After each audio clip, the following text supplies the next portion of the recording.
Hello. Well, today I'm Helen from Wyld Morris, and I'm going to be interviewing Brian from Wyld Morris. So Hi, we've been Helen. doing weekly interviews. Hi, Brian.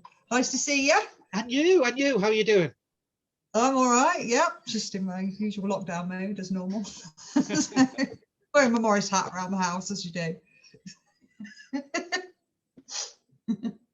So you've been with us a few years now, haven't you? What Yeah. made you join us? Well, let me just show you. For those who might not know, might not be familiar with the Morris.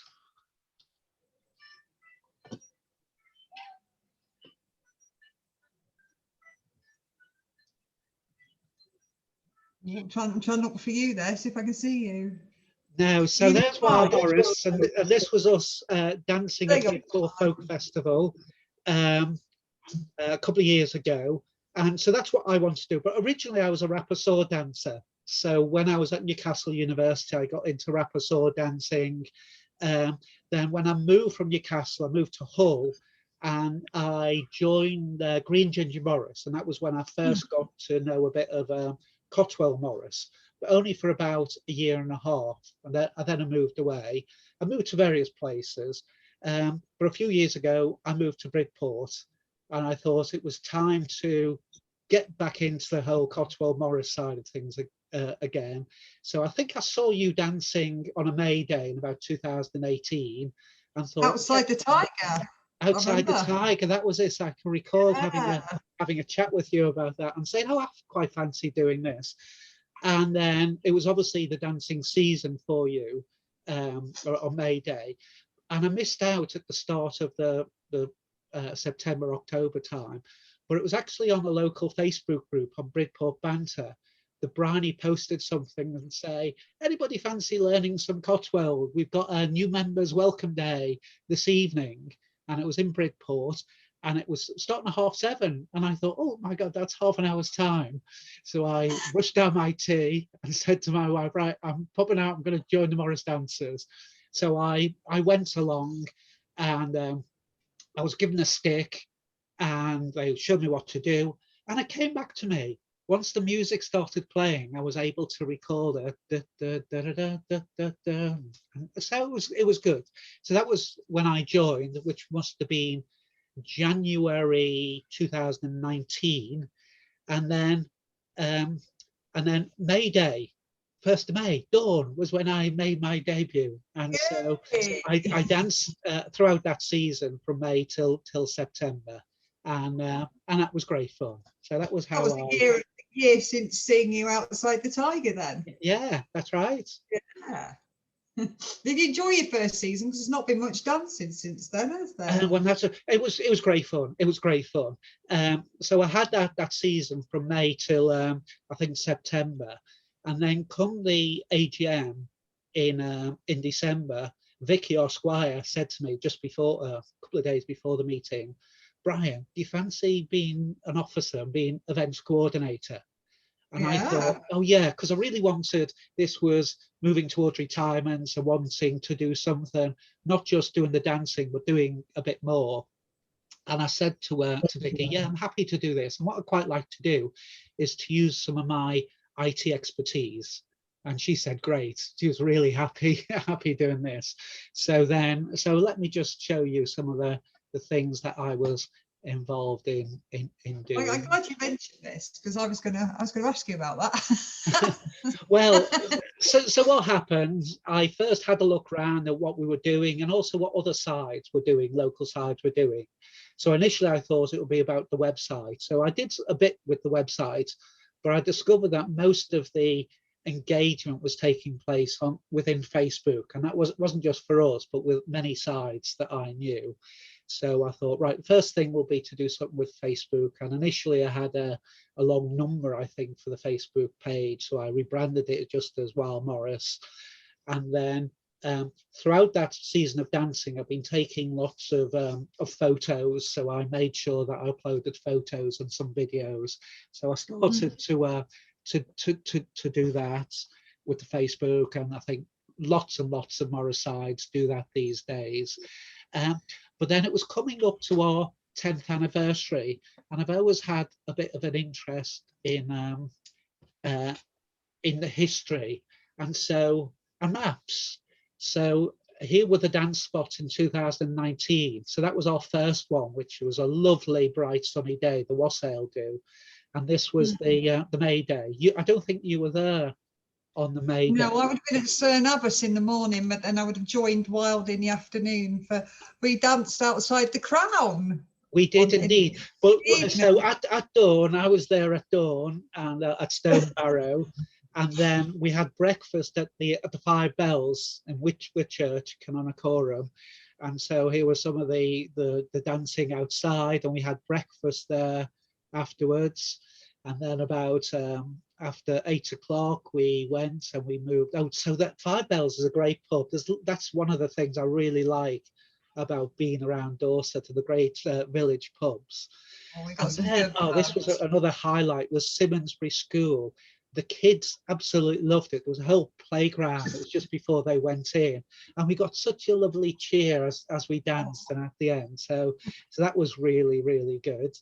And then we went to Sydney Gale House. I think this was about probably 11 in the morning. So there's our musicians, and there was us dancing.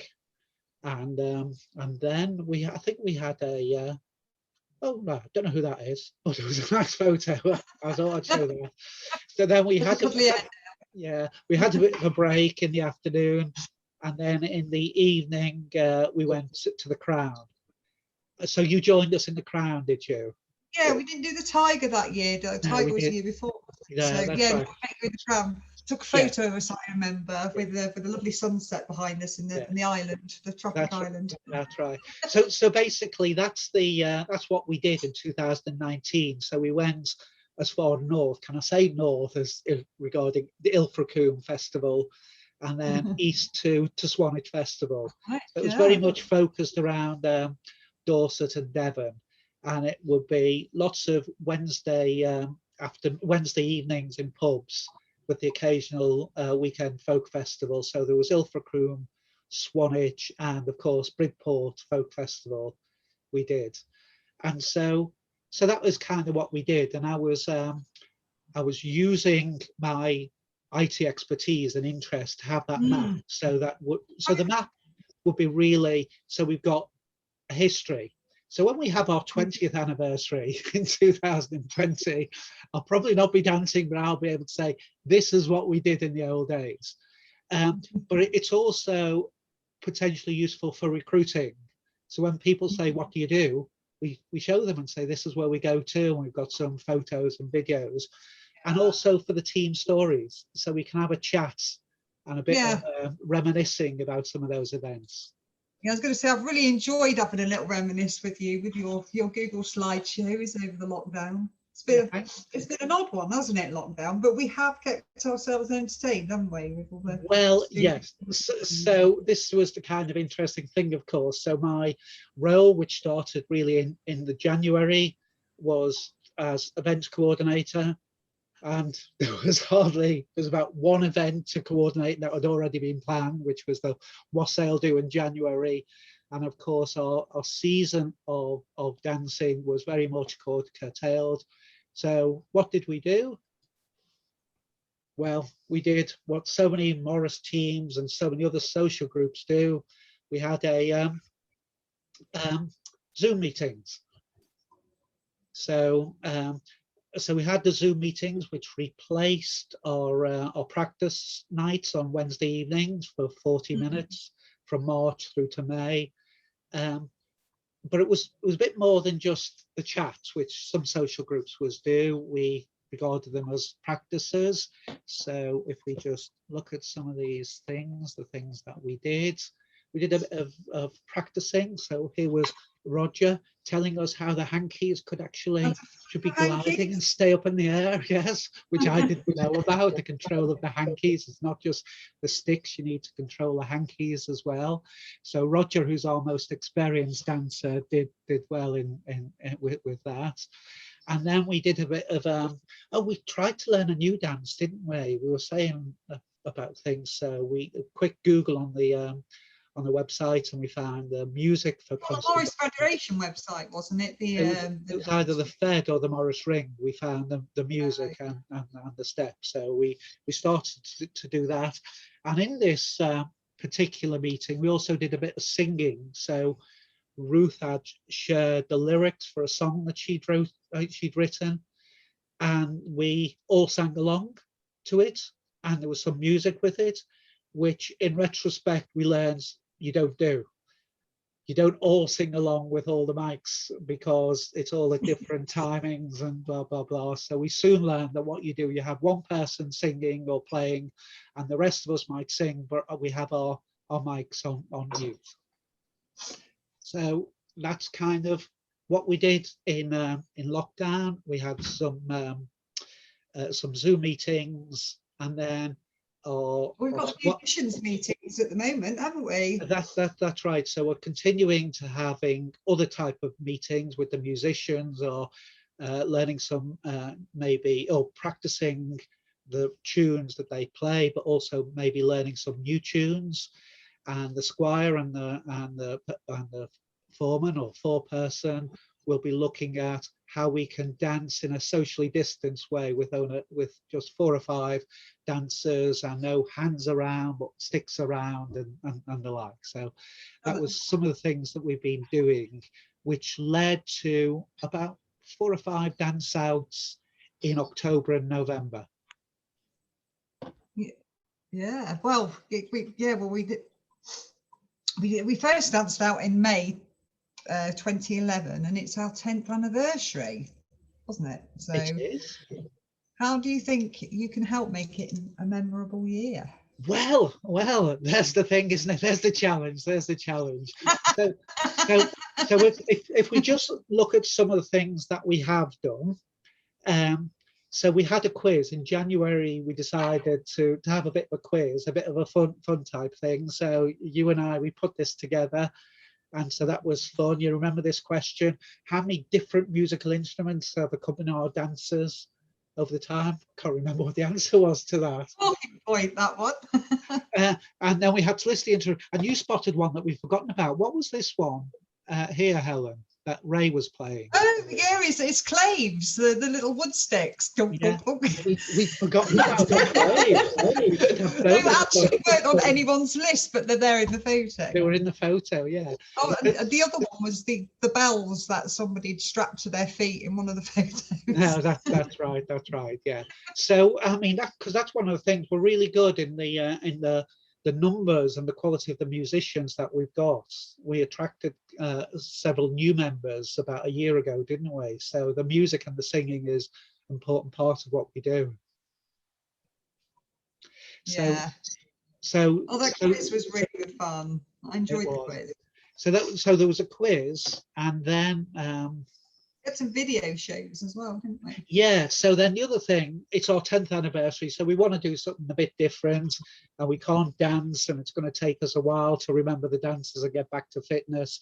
So what I decided to do in January was to launch these video shows. So there's been 7 published, 1 a week since January. And the most recent couple have been with interviews with Bryony and Karen, and then there'll be you interviewing me, and I'll have to interview you for the next one.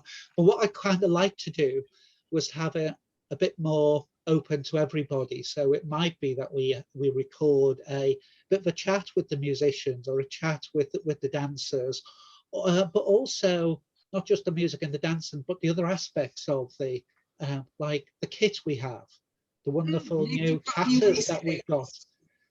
We've all got these new tatter tails, which we haven't used in public, or we've hardly used in public. Yeah. So. I'd throw a new waistcoat out. I haven't worn it out anyway yet. Can I just show it? So here's mine. I'll give you a quick twirl. Very nice. So I hope we'll be able to dance out at this is it. Our favourite folk festival. So many placement. I like that. Many thanks to Chris Deacon, and we're all keeping our fingers crossed for the festival. and the like. So there's some of the things that I've been involved with.